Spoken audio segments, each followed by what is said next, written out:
Hey guys, welcome back to another video. Today I'll be talking about leisure sport and tourism, specifically the changing patterns of tourism. Okay, so let's get started. So, we have to first start with defining the word leisure. So, leisure means any freely chosen activity or experience that takes place in non-work time. So, for example, you're doing a desk job and you really enjoy it. That's not leisure, you're still working. And second word is recreation, which is a leisure time activity undertaken voluntary and for enjoyment. It includes individual pursuits, organized outings, and non-paid, non-professional sports. So a resort is a settlement where the primary function is tourism. This includes like a hotel complex like Marriott, Four Seasons, Hilton, all those fancy jazz. And sport, that's a physical activity involving a set of rules or customs. This activity may be competitive. So, tourism. So, finally, let's define this word. So, it means to travel away from home for at least one night for the purpose of leisure. Note that this definition excludes day trippers. There are many possible subdivisions of tourism. So, what I mean by day trippers is that, okay, take this as an example. So, Venice used to welcome cruise ships, and in those cruise ships there's people that come out. There would be an influx of tourists that were in the cruise ships, and they would visit Venice only for a day, and then they would just at night they would just come back to the boat and go somewhere else. So this is what it's called. This is what we call a day tripper. They don't actually stay in the accommodations in Venice. They just go for a day, eat gelato, eat pizza, and come back. And carrying capacity, this is a really, really important word. So this means the maximum number of visitors, participants that a site or event can satisfy at one time. So it is really important to distinguish between environmental carrying capacity and perceptual carrying capacity. So environmental carrying capacity refers to maximum number before the local environment becomes damaged. And perceptual carrying capacity is the maximum number before a specific group of visitors considers the level of impact, such as noise, to be excessive. For example, young mountain bikers may be more crowd tolerant than elderly walkers. So perceptual is more like sight. You see it and you're like, wow, that's such a crowded area. This is causing a lot of urban stress to the environment and the atmosphere. Okay, so now let's look at the factors for the growth in tourism in different geographic and developmental contexts. So over the years, there has been an increase in leisure time in many parts of the world. So the figure below shows the daily average time taken by leisure in 18 OECD countries. So if you don't know what an OECD country is, it's the Organization of Economic Cooperation and Development, abbreviated as OECD, and it's an international organization of 38 countries committed to democracy and the market economy. Okay, so this is the thing right here, and you could tell that Mexico spends the least time in leisure, while Norway spends the most time in leisure. You can see from this contrast here. Okay, so the reasons for the increase in leisure time could be due to the following. So number one, disposable income. So disposable income refers to the income that is available to a person after tax. So it's the remaining money after you get taxed. So in most countries, disposable income has increased, allowing people to save a significant percentage of their income for leisure or tourism. This is particularly evident in HICs as they have more disposable income to save, and they can actually use that to, engage themselves in tourism, because as for like LICs and MICs, they have to still consider their necessities and their fundamentals. So furthermore, in some organizations, 10% of their income is saved and given to them, like the people that work there, at the end of the year for them to experience and embark on tourism itself. So it's really important to note the difference between disposable income versus discretionary income. Well, this is more particular to economics students, but it's also good to know as a geography student as well. Okay, so increase in advertisement. This is a second one. So this has made it possible for people to know where they can visit for tourism. So for instance, this is really interesting. CNN, like a news networking service, advertises Malaysia, Azerbaijan, Turkey, and other places, which encourages people to visit tourist centers in these countries. In-flight advertisements showing places you can visit upon arrival at your destination also increases people's chances of visiting tourist centers in the country of destination. So, what I mean by in-flight advertisements is that if you've ever gone onto a plane, they would have those like pamphlets, and they would also have, magazines, or maybe in the flight safety video, they would have like the landscape of a specific country and all that jazz, just to, promote the country, like, oh, you should go here and here and here. And other stuff like Trivago, Expedia, and Trip.com, all these like travel agencies also advertise in traveling, which, piques people's interests. And if I had adult money, I would 100% fall for every single advertisement trap.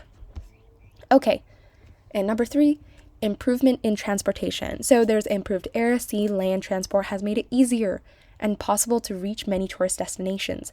So for instance, the world's fastest aircraft, the Concorde, I don't think this really functions anymore, but it's really good to note that.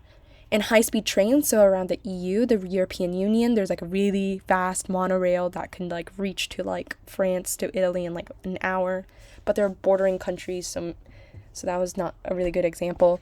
And this has, shortened the distance between places. So this really goes to the scope of time convergence.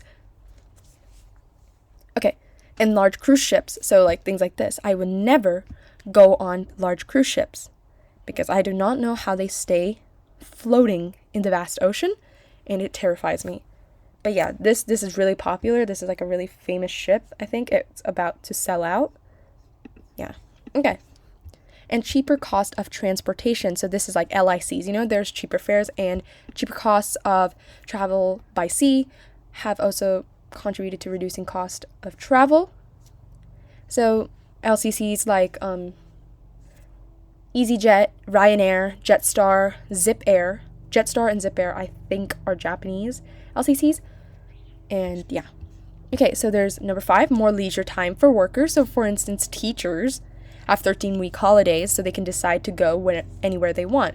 Since, when you're in like elementary school, middle school, or high school, your teachers have the same holidays as you, so, they have a lot of time to, travel places and go around, go back home and whatnot.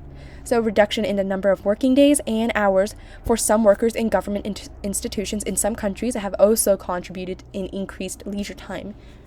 Having leisure time would also be like a way to captivate, job seekers, to be like, hey, our company has like this many holidays. Why don't you apply? Because I would get hooked onto that. So at the same time, this is a really interesting mini case study that I have here. So Chinese people are also having more leisure time than before. So in 1995, the 2-day weekend was introduced for many people, like Sunday and Saturday. In 1999, the government introduced a policy of giving all workers 3 weeks off per year at set times as well. So they also have this thing called a Golden Week and National Day on October 1st. It's just, taking a week off. Number 6, we have paid leaves. So paid leaves refers to the time off from work with full pay, typically granted for reasons like vacation, illness, or personal emergencies. So it's a benefit offered by many employers and often mandated by law. And 7, early retirement. This is pretty obvious. I'm not sure what the retirement age for most countries are, but I'm assuming it's like 65 to 70. Yeah. Okay. So in fun fact, in 2012, 1 in 14 people, people that worked in the tourism industry. So you could see how big of an industry this is. I'm not sure if this stooped down a bit more lower, like it went lower or higher because of, COVID. But yeah. So explain changes in international tourism that have led to an increase in the number of tourists visiting remote areas of the world. So if you don't know what a remote area is, that means it's an area far away from cities and places where most people live and are therefore difficult to get to. But then tourism kind of makes it, easier to get to those places.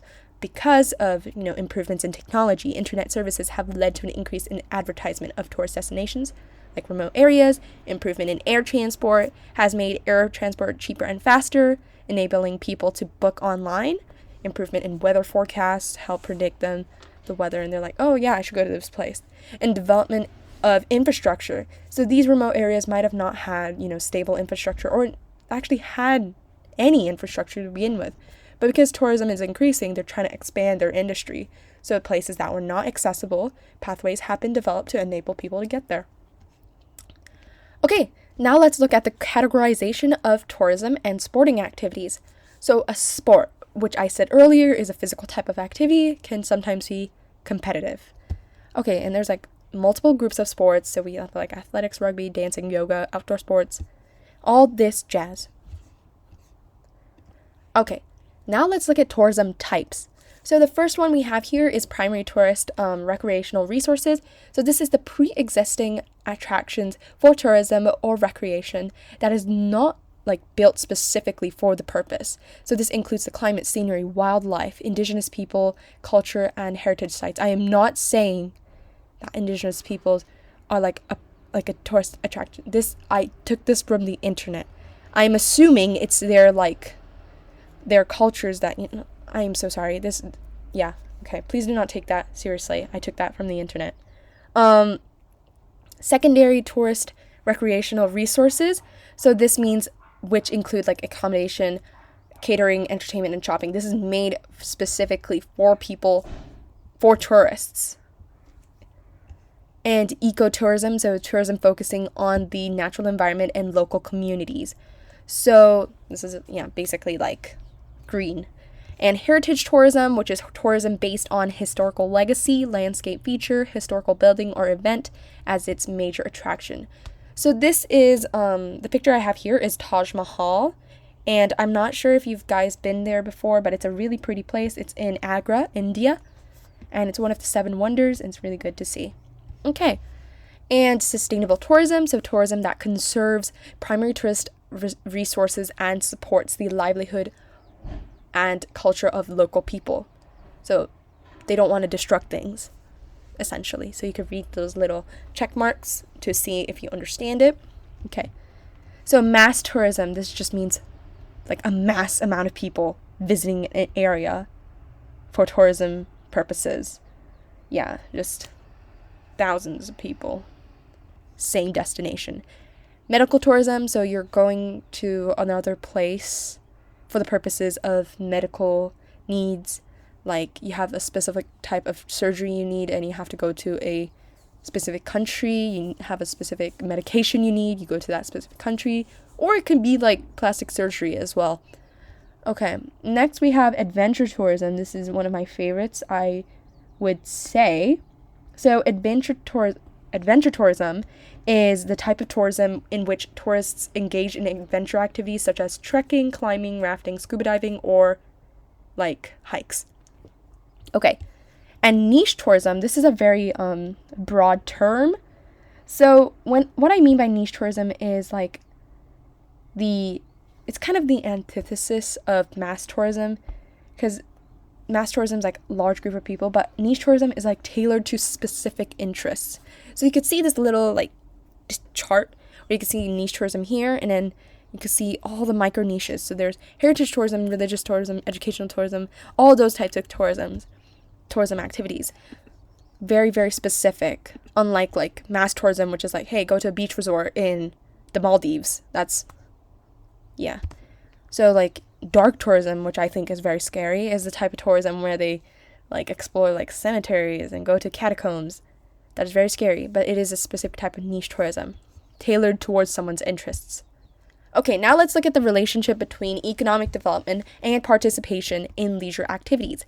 So as you can see, the orange represents the amount of income a household has. So that means $100K plus dollars. This is USD. So you can see the more wealthy they are, the more income they have, the more, equipment heavy sport they can participate in, especially lacrosse. They have those like little stick nets. I think that's wrong. They have those little stick nets and they have those jerseys, and yeah.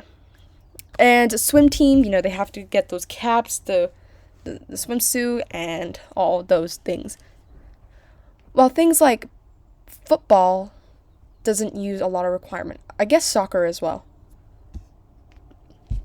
So yes, conclusively, you can see how the positive correlation between the level of economic development and participation in sports, there's a positive correlation. So, now we could see that in advanced countries, or HICs, the level of participation in leisure and sporting activities is higher for the following reasons. So, first, the government of a developed country provides the necessary infrastructure. They are able to use that tax revenue to invest in sporting facilities for people to use. And in developed countries, individuals, like people, are able to pay to use leisure facilities.